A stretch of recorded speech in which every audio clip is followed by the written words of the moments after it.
Good to see you too. I'm so excited for our conversation and to tell the audience and let the audience hear all the amazing work that you're doing at WW. Before we jump into our chat, I'm just going to do a quick round of intros. For the audience, again, my name is Pauline Malcolm-Thornton, and I am the Senior Vice President of Global Client Development at the Ben Group. Just a quick little intro about Ben. We are the global leading entertainment AI company that integrates brands into TV, streaming, film, and music and influencer content with guaranteed ROI. In very simple layman terms, we get brands into amazing content to connect them with consumers all around the globe. And I'm so excited to introduce you to Brooke Ellis, who is the Vice President of Multicultural Marketing and Engagement at WW. And you just joined WW about a year ago during the pandemic, right? Yes, right in the crux of it. And I know a little bit about that because I joined Ben 7 or 8 months now ago, also during a global pandemic. But we met several years ago when you were with General Motors. You have such a storied career in building brands, both globally and also from a multicultural standpoint. And I would love for you to share more about your background and sort of your passion that led you to WW. Sure. So thank you. And, our paths always seem to cross, over the years. So it's such a pleasure to see you. I wish we were in person. I That's know. part about, being behind Zoom calls and, just coming on the heels of this pandemic, but happy to be talking to you today. And I'm sure we'll see each other in person very soon. So we can do real hugs, not virtual. Right. But to your point, I have been in the marketing career. I've had a marketing career for many years, but what's really stood out, just the through line of my career, is I'm always very close to the consumer. I try to stay as close to the consumer as possible. So in my current role as Vice President of Marketing and Multicultural Engagement for WW, I'm responsible for ensuring that we continue to grow and stay relevant with younger, more diverse members, and with who I like to call the new majority. And so, other roles that I've had with General Motors, PricewaterhouseCoopers, Chase, and now WW, I've had this intersection of crossing over with other categories. But what was so appealing about WW is I was looking for something that just felt so purposeful. And with us being confined to very small spaces, and we have to be very choosy about who we're around, I wouldn't be doing myself justice if I didn't think about that opportunity that felt meaningful, but also allowed me to elevate in my career. And so that's what brought me to WW. And a lot of the work that I'm doing just really speaks directly to helping close that gap with health disparities and obesity, as particularly for more diverse audiences. So for me, it's really about mixing that purpose with my own passion and profit. So being able to continue my marketing discipline, but also, be in a role that just feels very meaningful.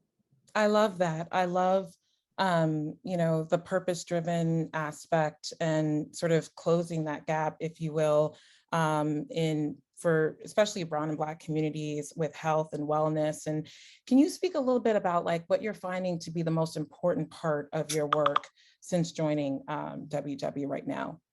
Sure. And outside of it just being a personal mission of mine, WW has a mission of democratizing wellness for all. And that is a, tall order, but it's something that we live by daily. And so in my role, being as close to our consumers as possible just allows me to hear real time what our community needs are, what our needs are from our community, and then Yes. being able to turn those needs directly into things that help them accomplish their wellness goals even more efficiently. And so, every day I'm, faced with the choice of, continuing to be very intentional about how we reach and engage new audiences. Mhm. Earlier this year, I had an opportunity to partner with Thai Life Media Group and the Female Quotient and a cohort of HBCUs. And so with that, again, talking directly to our community and understanding what those needs were. And I heard that they didn't feel seen, especially for Gen Z. They didn't feel seen or heard when it came to wellness or weight loss, just overall. And so we created a series called Like Me, and it was all about just confidence, overall wellness, what that means, especially to that younger audience. And then knowing that a lot of the habits around healthy living and wellness are, usually established at that first stage of independence, when you're off college and you're away from home. What choices do you make that are the best?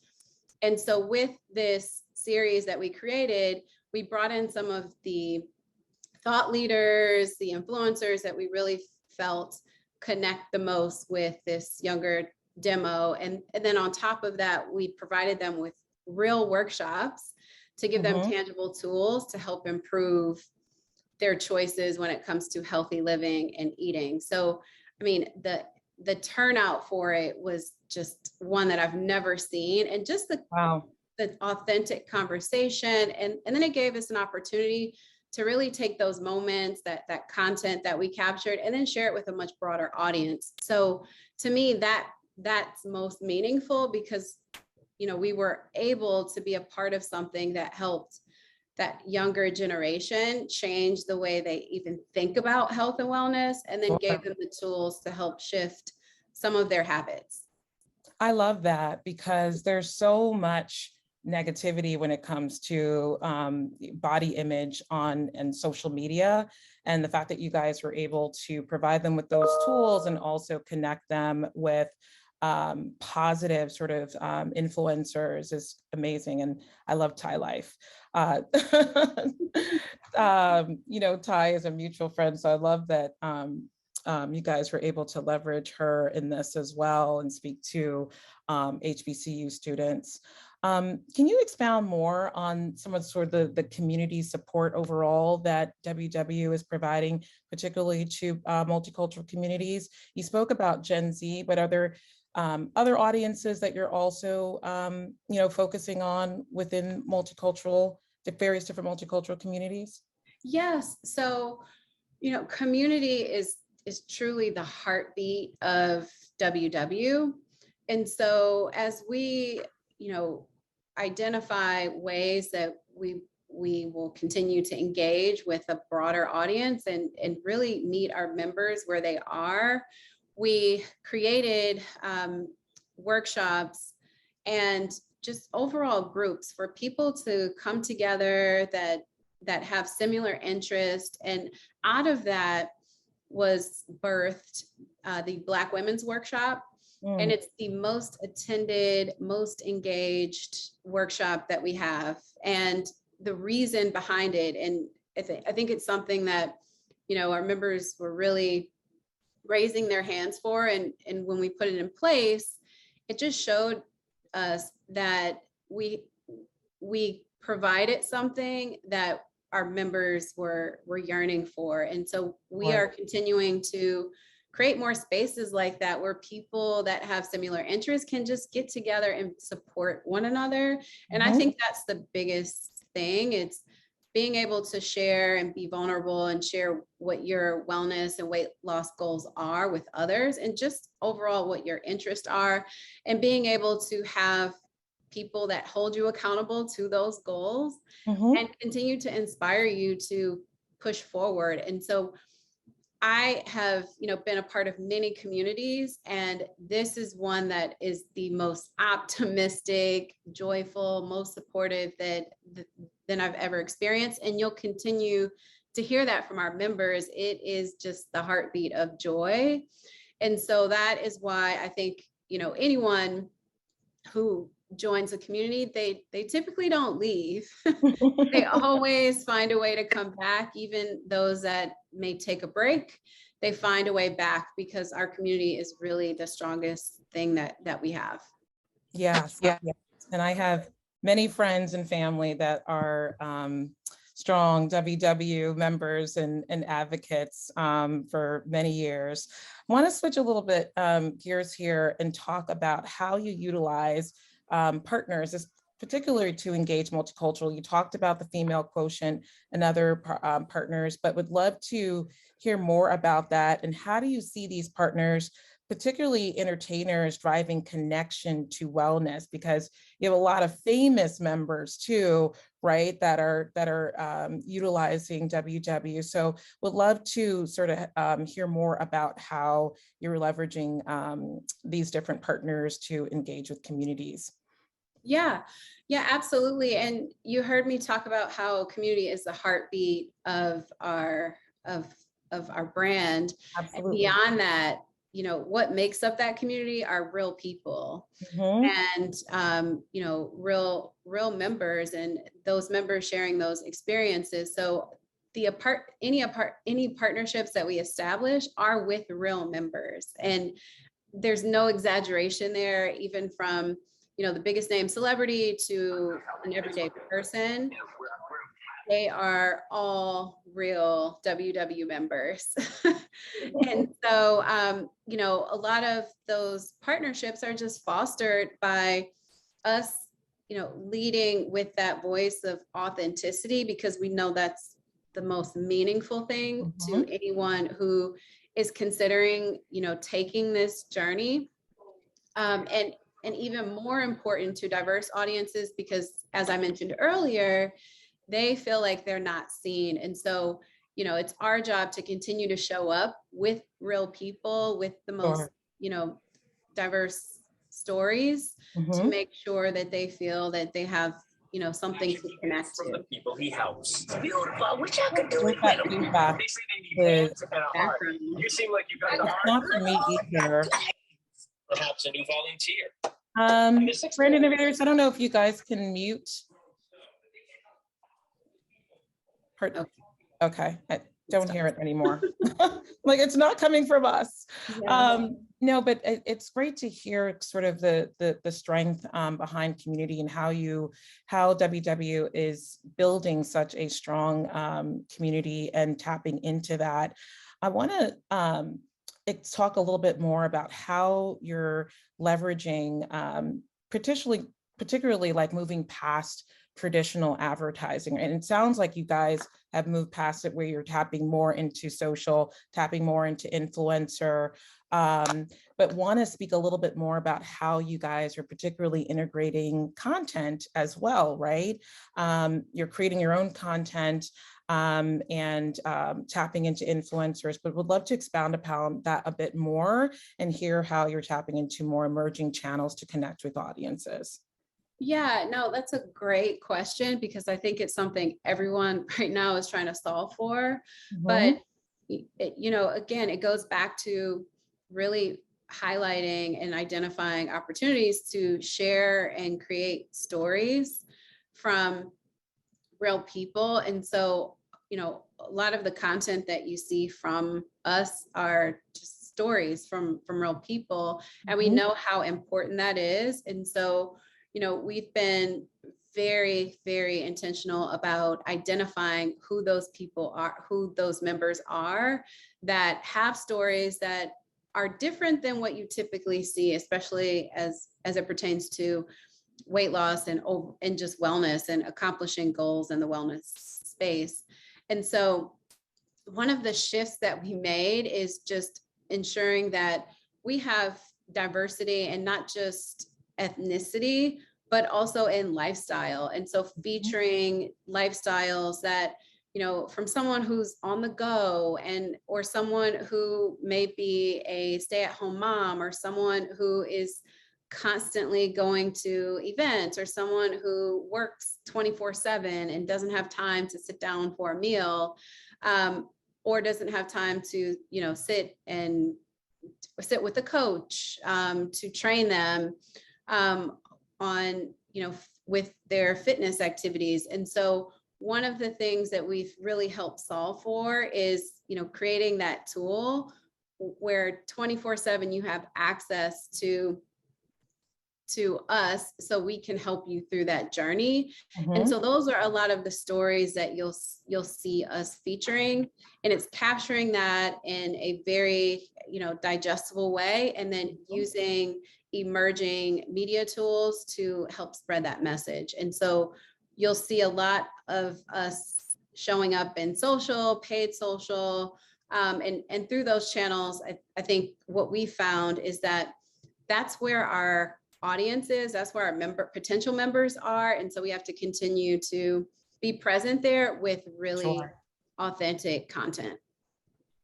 I love that. I love that. And I'm going to switch gears because and talk a little bit about how you're supporting people during the pandemic. We're obviously still in a global pandemic. And, this past summer we saw, I know that you guys reported on seeing sort of like a shift where people were taking a break from wellness during this past summer, right? And I can even say for me personally, it's probably drinking a little bit too much rosé during the summer and need to get back into my fitness goals. What are you doing now to get multicultural communities recommitted to their health, especially since you were seeing trends of people making a break with wellness goals? Yeah, and again, we all had our moments. I mean, rosé, wine, you name it. I mean, we were all just partaking in all types of things that just make us feel good and that taste good. Right. But and we're in confined spaces, so exactly. And so what I think is very important to WW, as people, as the economy continues to evolve, we have to evolve with the times. So we've been, our program offerings have gone through a massive evolution. For example, our food database is providing more diverse recipes than I've ever seen. And so we, again, hearing directly from our members, we have, added so many options for people to choose from that are right in your refrigerator, that you can pick up from the grocery store. If you're out dining, you have options to choose from. And so I even have this challenge where I try to see if there's a food that any of my friends or family cannot find available in our database. So that is how important it is for us to make sure we're meeting the needs of everyone, and making sure that they have access to the tools that they need to help accomplish their wellness and overall weight loss goals, and have access to that at the tip of their fingers. And so that is what I think is the most innovative thing that we've done. But, to some that may seem simplistic, but it's important. And it's something that, our members have said that it's something that has helped them. So I think, as we continue to figure it out, things change daily. But within this pandemic, I think just continuing to offer things that, meet the needs of our members. And that's what the food database did for us.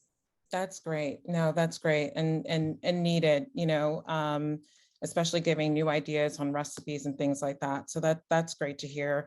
Another big sort of trend that we're seeing, and especially during the pandemic, is huge consumption of, I'm switching gears back to sort of trend based on streaming content, right? And with streaming content now, sort of look at the rise of Squid Games, which hundreds of millions of people, I hear Squid Games all throughout this morning's conversation, but it's such a huge phenomenon. I don't know if you've seen it.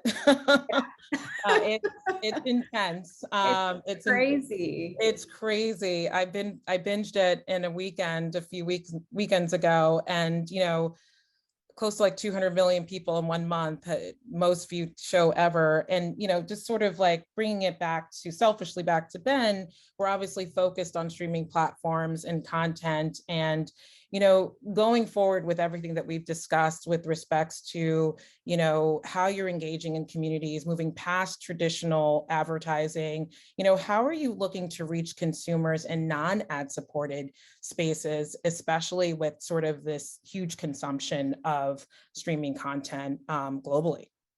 Yeah, and again, I think that's an excellent question, and across the board, it's something that comes up often. But for us, it's really about finding that balance of organic and paid channels on emerging platforms, and we've found that to be, the most impactful for us, and help us really, reach audiences, particularly new audiences, because of that balance with organic. And organic, I'm bucketing that with content as well.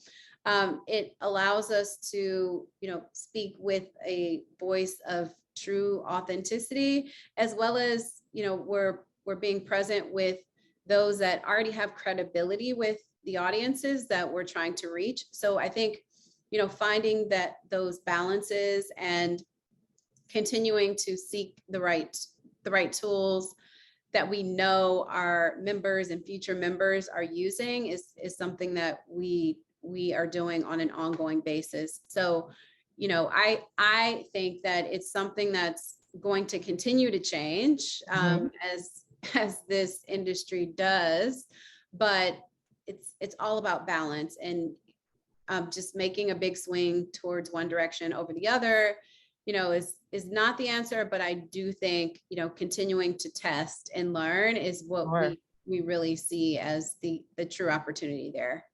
Yep. No, and it's so important to test and ensure that it builds the right sort of community and connection to the consumers that you want. And we have a little bit of time here. Before I turn it over to the audience, I would love to sort of know, from a WW perspective, is there anything that we didn't cover that you want the audience to know on, your current work and some of the big things that are coming out for 2022 for you guys? Yeah, so I'll say, and this is something that I tell some of my closest friends and family, it's really, really important as we think about, what our overall goals are, life goals, that we prioritize health and wellness, because it's no longer something that we take lightly. It's not really a luxury. It is it's a necessity. And so, as we think about that, and as we identify what are the things that can help us, improve those choices that we're making and help us fill our best selves, we have the things that are needed to help people just think about what are those steps that you need to continue to take, and then how you can feel rewarded as you're going through that journey with the supportive community. And so, I would just continue to encourage anyone who's listening today, is just really prioritize health and wellness, because there's nothing more important than yourself. And being at your best self just pours into everyone around you. So, and Pauline, I know you are you have very great practices in place about, really prioritizing that balance that you need between career and, personal life and your overall health and wellness. So you're a living and breathing example. So just continuing to, I really just want to encourage everyone to really prioritize that, because we all need it, and we all need to nudge our friends and colleagues to do the same. I appreciate that. That was very encouraging and inspiring to hear. And with your overall mission of making sure that health is holistic, and it's not just about weight loss, but it is about mind positivity and making it a part of your wellness and or your lifestyle, is so incredibly important. So Thank you for that, Brooke. And I'm going to just see if we have any questions here. I'm going to open it up to the audience.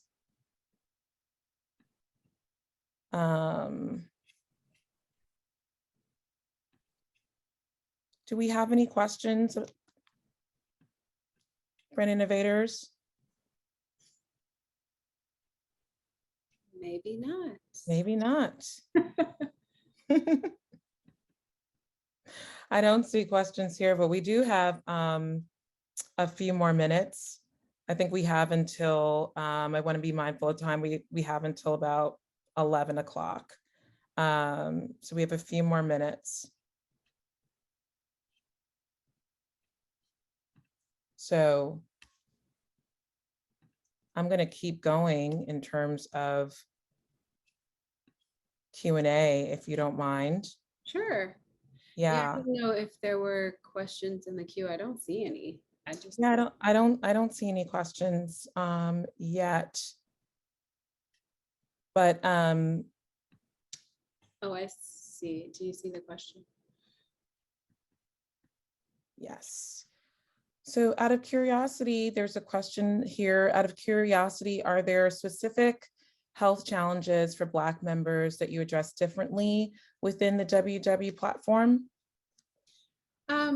Not necessarily different challenges than any of our other members, but what I do know is most important, especially to Black women that have, come to us and said the things that are, as they identify things that are most important to them, it's about having that sense of community. And so that is what, led to us creating the Black Women's Workshop, because it gave us an opportunity to, have these women feel very, open enough to share real stories with other women that they could relate to. And it also, led us to create the HBCU Summit that, pulled together the most influential, but also students to share and be able to ask questions about health and wellness. And so I think as we continue to have these forums where we're not just, creating content, but we're asking real questions and we're giving resources to people who we know need it, we're going to continue to evolve what that looks like. But, for us, it's all about continuing to hear from our members and then meeting them where they are. So I would say it's particularly for more diverse audiences, it's really about community. And that's what we've seen as the entry point to anything around, just any conversations around weight loss or wellness. It's about that sense of, do I have a community? Do I have, people that see me? And that is what people love so much about WW's offerings.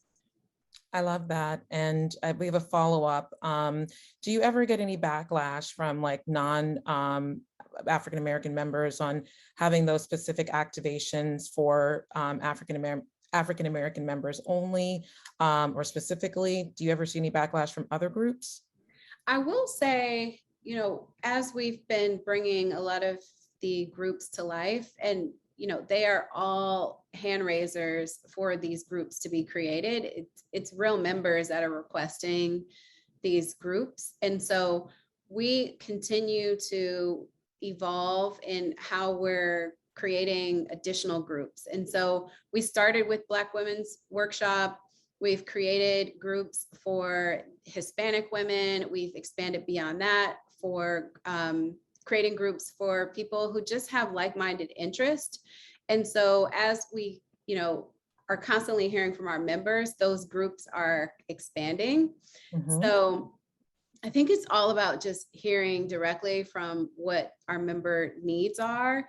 And I think that helps mitigate any complaints, because we're meeting the needs of what our members have said that they want. Awesome. Great answer. What's the best medium for multicultural engagement? That's a tough one. You know, from what we've found, a lot of the engagement that we've seen are right on our own channels. And so, you know, we have a social media handle, WW. We also have Connect.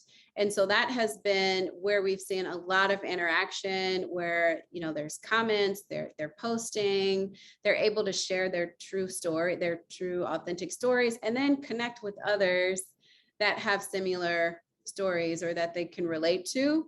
So, you know, for us, we found that those social platforms have been ones that, you know, really allow our members to just share and connect. I think that's so important for people to be able to, you know, find others that have, you know, that are on that journey with them to help hold them accountable and, you know, remind them that there's the things that may be holding them back or, you know, anything that, and I'll share a personal story.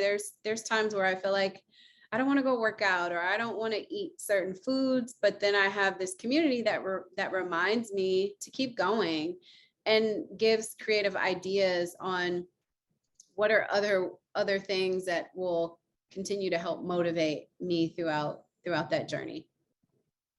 Great answer. Love that. And then, you know, another question, are there any multicultural creators that you love to work with on a campaign, creators and influencers that you'd love to work with? I know WW has worked with a lot of different creators, but is there like a particular wish list for next year? So I'll just talk about the agency that we recently brought on board. They are creators. They are the, you know, the epicenter of all things culture. Spike DDB is our creative agency and experiential agency. And so they are our partners in helping, you know, really help tell those raw stories and bring those to life from our members. So that is who we've been working with. And, you know, I'm not going to pick one over the other, but I think, you know, the work that they're doing is really helping us, you know, share those really authentic stories for our members. Love that. And love that we're ending on authenticity, which I think authenticity and community was a complete through line throughout our conversation. So, and just want to say that you said that I have balance. You have amazing balance as a rock star mom and executive, and just loved our conversation today and appreciate you and all the incredible work that you're doing at WW. So thank you, Brooke, and thank you to Brand Innovators as well for having us. Yes, thank you. Great to see that. You're muted. Can you hear me now? Now we can. Okay. I just wanted to say it's so great to see that WW is really leading with authenticity, because it's so key to reaching diverse audiences. Because we like to say at ViacomCBS, our fans have a BS meter, and diverse audiences specifically have a BS meter. So authenticity is key. Thanks again, ladies. Thank you. Thank you. All right, participants, we still have a ton of sessions left, including our next one with Alexis Kerr. She's Vice President of the Mahogany brand at Hallmark. The moderator for this session is Stephen Macia, Executive Vice President for Multicultural Comms and PR at R&C PMK. Welcome, Alexis and Stephen.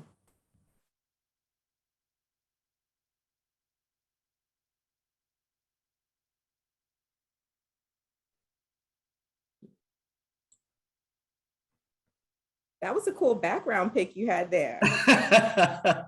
That was me on vacation. And I got to tell you, I'm still not figuring out how to take that down, but you know. No, it's great. It's a great conversation starter. Great. Are you in New York as well right now? I'm in Los Angeles here in Southern California. I'm jealous. You guys always have great weather, except for June gloom. Besides that, you always have great weather. It's true. We're having a national earthquake preparedness day. So if you hear sounds going off in the background, it's us just making sure that we're ready for the big one when it comes. So every time I dream of going to LA or moving to LA, I hear about earthquakes and I'm whipped right back into shape. Nope, I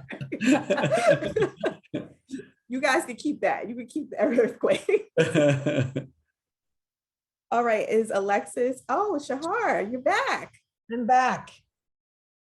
Hi, Shahar. Welcome. Am I in the right place? I'm not sure. I think she just got beamed back up to the starship. Listen, it's been a long day. We still have so much to come, but it's been a long day. We sure do. I think Alexis should be here in one more minute. No problem. I think we've got an ongoing, at least I know that as much as I've been locked up in my house, I'm still figuring out the buttons and the timing of all sorts of things with these electronics that are constantly fighting. I'm losing on a daily basis to my electronics. I know, and allegedly I'm a millennial, but I'm really bad with tech. I'm more of a Gen X person as far as my tech. Well, you're welcome to join my Gen X generation. It was when we still had eight tracks and cassette tapes. We would make mixtapes for our crushes in high school, all of that. I love it. I'm more of a CD generation girl, but I was on the cusp. No, it's interesting to see sort of the nostalgia for the 90s, the sort of era that I lived through firsthand, and seeing it come back in all sorts of cultural trends, in the ways that people are expressing themselves, places that people are finding familiar and homey in a time where we've got a lot of tumult. I think there's a lot to be said about some of that nostalgia. I love it. The only thing I don't love is the mom jeans. They can keep the 90s jeans. Right. I'm glad you said that, because I have wondered about that as well. It's not flattering at all for anyone. No, so I have no idea. Right. So Gen Zers, listen up. We don't like it. And We the Gen don't like Zers, it. now they have me parting my hair in the middle. Apparently, parting your hair on the side is for old ladies. So now I have to part my hair in the middle, which I don't love either. But the Gen Zs, they're the ones who are influencing everything. So here we are. Well, I think I'm going to stick to the side part and take up the mantle of old lady over here. Wait, so while we wait for Alexis, can you tell us a little bit about yourself and what you do? Yeah, sure. So I am the Executive Vice President at Rogers & Cowan PMK. We're part of the Interpublic group of agencies, a worldwide collection of creative marketing PR agencies. And my agency in particular represents brands as well as some of the world's top talent in front of the camera, behind the camera, whether it's Elton John on the music front, or the Rolling Stones, Denzel Washington, a number of really seminal actors and musicians. And then on the brand side, clients that I work with are Hasbro, also working with the Black News Channel, all working through the lens of multicultural. So, my work is working with clients who are looking at connecting with our people, with our diverse collection of people that have a voice, that have a platform, that have a pocketbook, and that have a point of view. And that understanding that connecting with us authentically and not opportunistically is a way to start building up that brand value. And I think, what's been interesting running this multicultural practice